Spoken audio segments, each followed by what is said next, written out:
We'll have a look at GZ curves now and see how they're affected, looking at 4 different changes. And the first one we're going to look at is if a vessel increases the beam. So what we're saying is we've got 2 identical vessels, weight wise, etc., but one has a larger beam than the other. So let's have a look at the curve. Well, if a beam increases, when we think about the formula to get our Km is Kb plus Bm. Kb of course is just half the draft, but Bm is inertia over volume, or Lb cubed over 12 times the volume. So if the breadth increases, then inevitably the Km is going to increase. So if the Km increases, therefore your Gm increases. So let's have a look at the curve. So here's our initial curve here. There's our initial curve, okay? And there's our initial Gm. So we draw a tangent to the curve up to 57.3 degrees, and there's our initial Gm. Well, excuse me, the Gm, as we've said, definitely increases. So we've started the curve higher up, and we've drawn the tangent, and you can see that we've increased the Gm. What also happens with an increase in beam is that the deck edge immerses sooner. Therefore our deck edge immersion is going to decrease. So when we had a smaller beam, our deck edge immersed later. Now, because we've increased the beam, we're decreasing the deck edge immersion. Now what that means is that when the curve starts accelerating away, at the point of deck edge immersion, it starts to recurve. So with the initial curve, we're accelerating away, then recurving. Because the second curve recurves sooner, obviously initially you're going to have all this extra dynamic stability, but because it's recurved sooner, when it gets to the end here, you can see that there's very little difference at this angle here when it gets to cut the x-axis, the angle of heel axis.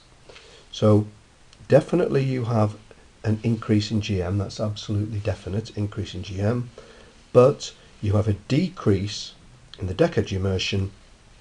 Therefore, when the curve recurves, the gap is going to be very narrow here.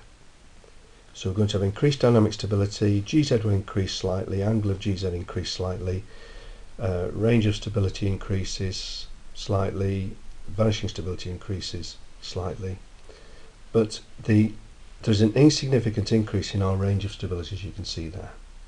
So beam, increase in GM, decrease deck edge immersion. Now let's have a look at the freeboard. Well, with freeboard, the vessel is going to be higher out of the water, therefore the deck edge is going to immerse later. But the GM is not going to change. Just because your freeboard has increased, your GM is not going to change. So in this particular curve, there's our original curve. The GM is unchanged, but the angle of deck edge immersion on the first curve it occurs here, on the second curve it occurs later. So you can see the curve is accelerating away and then recurving. So it means from the original deck edge immersion up to that point of the original deck edge immersion, nothing changes underneath the curve. It's only at the point of the original curve's deck edge immersion that the curve starts to change and increase the dynamic stability. So up to this first point, nothing changes. It's only after that that you have this increase in the dynamic stability. And you can see on this curve, there's quite a large gap with the range of stability. Whereas with the BM, the increase was very minimal. With beam, increase minimal because the BM is increased and the KM is increased. With this one here with freeboard, it's increased quite a lot, the range of stability. So GM remains the same, deck edge increases. With beam, GM increases and the beam deck edge immersion decreases.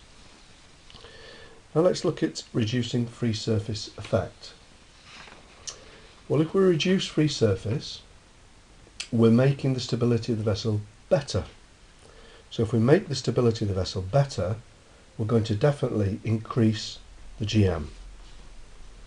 So here's our original GZ curve,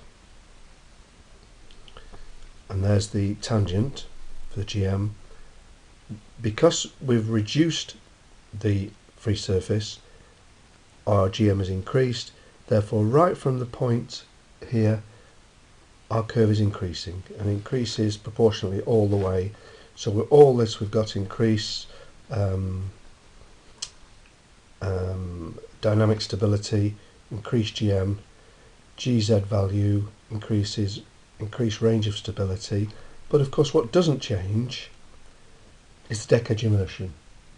Because our freeboard hasn't changed, therefore our deck edge immersion remains the same, but everything else, as you can see, is increasing. So when we reduce free surface, the GM has to increase, the deck edge immersion doesn't change. And the last one, we're going to talk about shifting a weight transversely. Well, if we shift a weight transversely, we effectively have an angle of list. So here's our curve here. With this curve, this, if you like, this weight has been moved across. Weight was here, it's moved across here. G has moved to G1 off the centre line. Therefore, this distance here is represented here, G to G1. And here we have what we call a healing arm curve. And that, if we took that right to 90 degrees here, it would go to 0 at 90 degrees.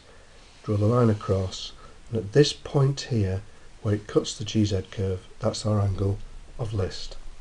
And the range of positive stability now has to be between the 2 points at which the curve is intersected by our healing arm curve.